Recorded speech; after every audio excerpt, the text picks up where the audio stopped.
रहा है, जाना है, उनका जो मुख्य काम है, उनका मुख्य काम है जाति के आधार पर जो भेदभाव होता है उसे खत्म करना।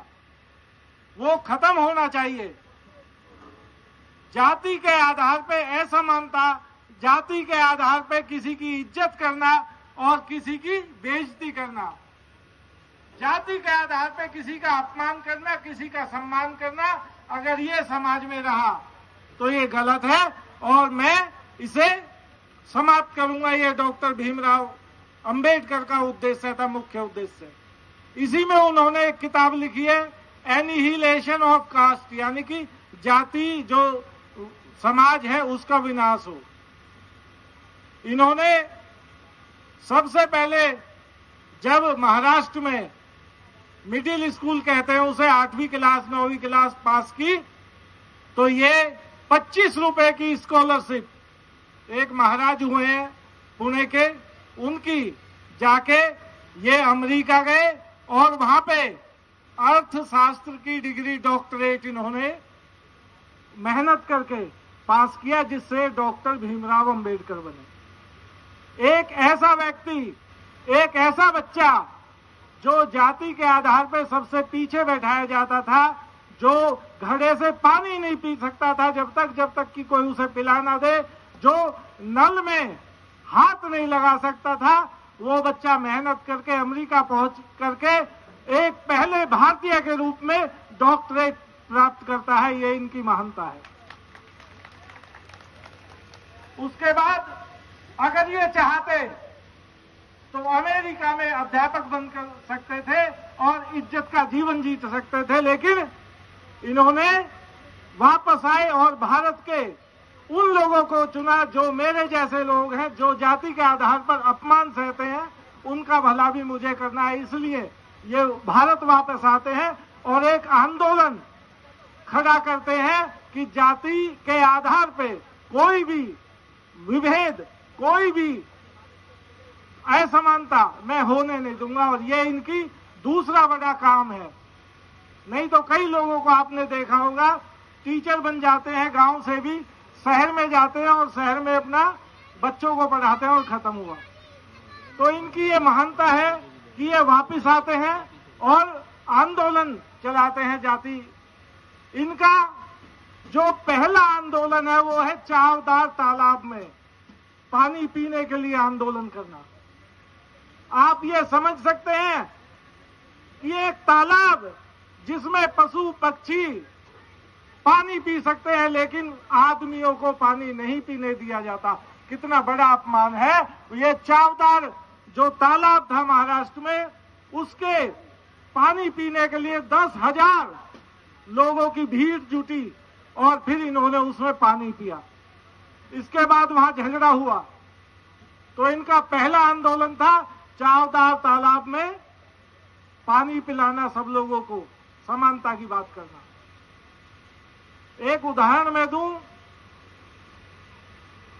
इन्हें एक बार ये अपने मामा के या कहीं जा रहे थे, स्टेशन पे रात हो गई, गाड़ी लेट हो गई, ये बच्चे ही थे, तो किसी गाड़ी वाले ने इन्हें नहीं बैठाया। रात हो गई, 2-3 बच्चे थे, एक गाड़ी वाला बड़े मिन्नत करने के बाद तैयार हुआ दुगने पैसे लेके, और उसने कहा कि भैया तुम बैठो इसमें बैलगाड़ी में, मैं पैदल पैदल चलूंगा। तो इस तरह का विभेद था कि बच्चों को, छोटे छोटे बच्चों को बैलगाड़ी में नहीं बैठा दिया जाता, पानी नहीं पीने दी, ये हालत थी। आज अगर मैं आज की बात करता हूं तो हम सब ये देखते हैं, क्या हम देखते नहीं है कि एक जाति का आदमी आ गया उसको न्यू के सिराने बैठो, और एक जाति का आदमी आ गया भैया कहीं भी बैठ जा। आज हमें ये चीज खत्म करनी होगी पूरी तरह से। अगर आपको लगता है, अगर आप बाबा साहब को मानते हैं, तो अगर आपको लगता है किसी के घर जाते हैं और वो आपका अपमान करता है बारीकी से कि भैया बैठो ना बैठो तुम्हारी मर्जी है, तो वहां से आ जाएं, असहयोग कर दें, तो भी इनके आप अनुयायी हो गए। मैं ये कहना चाहता हूं, एक दो चीज मेरे दिमाग में जो है उन्हें मैं बताना चाहता हूं। बच्चे हमारे पढ़ाई लिखाई में हम पैसा खर्च करते हैं, खाना हम खिलाते हैं, लेकिन जब शादी की बात आती है तो किसी और के पास जाते हैं मुहूर्त निकलवाने। देखो कितनी बड़ी गुलामी है। तो ये चीजें ऐसी हैं जिन्हें हमें छोड़ना होगा। क्यों जाते हैं भाई मुहूर्त निकलवाने? हमारे बच्चे को खाना हमने खिलाया, हमारे बच्चे को हमने पाला, हमारे बच्चे को पढ़ाई हमने दी, और हम किसी दूसरे आदमी की पास जा रहे हैं जाति की वजह से मुहूर्त निकलवा ले, तो ये मानसिक गुलामी है, इसे हमें छोड़ना होगा। दूसरी एक चीज और अभी चल रही है, बेटा और बेटी। बेटा और बेटी दोनों ही एक ही कोख से पैदा होते हैं, लेकिन बेटे को हम हिस्सा देते हैं और बेटी को नहीं देते। क्या देते हैं? घर, खेत, शादी कर देते हैं।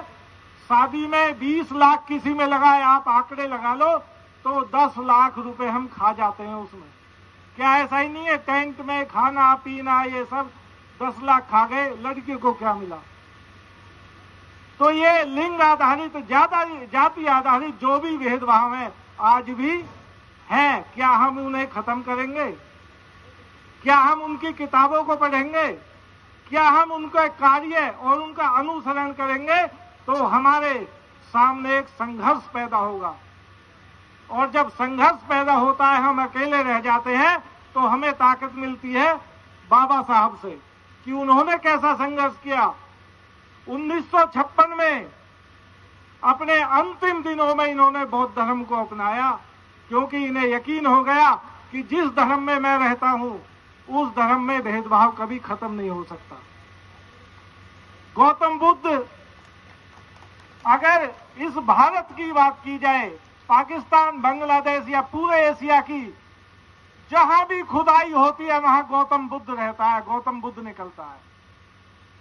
गौतम बुद्ध के साथ इस देश की सत्ता ने इतना भेदभाव किया है कि उनके हर मूर्ति को किसी का बना दिया, कभी किसी का बना दिया, लेकिन हर जगह जब भी आप खोदोगे तो गौतम बुद्ध मिलेगा। इस देश के जड़ में, इस देश के मिट्टी के रोम रोम में, एक एक कण में गौतम बुद्ध समाया हुआ है। तो इन्होंने वो काम किया कि जो इस देश में जन्मा है और जिसने इस देश और विदेशों में, चाहे थाईलैंड हो, चाहे कंबोडिया हो, चाहे जापान हो, कोरिया हो, बौद्ध धर्म को लेके गए, तो श्रीलंका हो, इस देश से गया।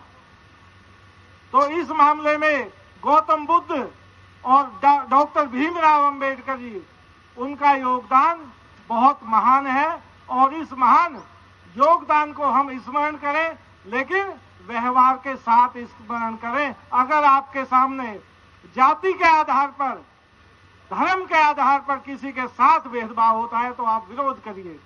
अगर आप विरोध नहीं कर सकते तो वहां से उठ के जा सकते हैं, असहयोग कर सकते हैं। और अगर आप ऐसा नहीं कर सकते हैं तो फिर बाबा साहब का नाम जो लेते हैं आप, वो झूठ है। ये आप जरूर करिए। किसी भी प्रकार का भेदभाव आपके सामने हो रहा हो, बेटी के साथ हो रहा हो, बेटा बेटी का, या जाति या धर्म के आधार पर, आप उसे नकारिए। यही मेरे शब्द हैं। बहुत बहुत धन्यवाद आप लोगों का। धन्यवाद। जय भीम, जय भारत।